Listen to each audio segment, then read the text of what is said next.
Hi everyone, it's Abby Campbell from Ballotpedia here with an update on Chevron Deference, which is making the news in a big way today, June 28th, 2024, because the United States Supreme Court has just overturned Chevron Deference. So from Ballotpedia's completely unbiased, neutral, and factual perspective, let's talk a little bit more about what this all means. This is going to be a very top-level video because this is kind of a tricky topic, but if you want to go more in depth, you absolutely can, and Ballotpedia has a ton of scholarship and information on Chevron Deference. But let's start at the beginning. So this is Ballotpedia's main page on Chevron Deference. So in layman's terms, what does Chevron Deference mean? It's easy to remember the definition of deference if you look at the root of the word defer.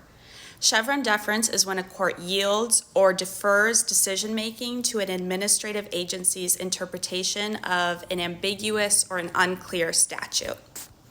So that brings us to our second definition, what is an administrative agency? So this is our page on offices of the administrative state, and these are the official government bodies that have the power and authority to direct, supervise, or implement certain legislative acts or statutes.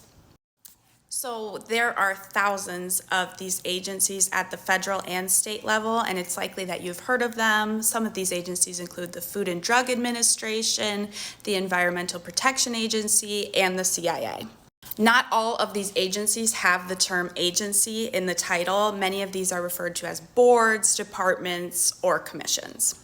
So now that we have definitions out of the way, let's get back to deference and the U.S. Supreme Court.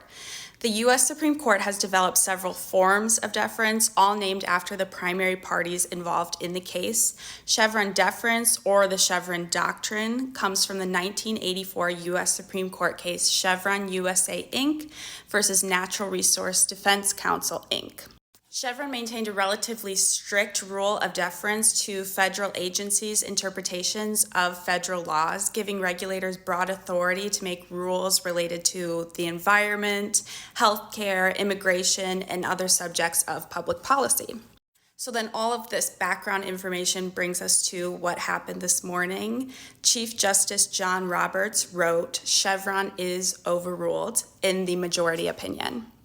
He goes on to say courts must exercise their independent judgment in deciding whether an agency has acted within its statutory authority. So I think that's probably enough for this video because, like I said, Chevron deference is really intricate and complicated, but if you want to learn more, I will include the links to those pages I was showing, and as always, please reach out and ask questions. We have a lot of subject matter experts on this that would be happy to talk to you, and we hope this explained a little bit more about Chevron deference.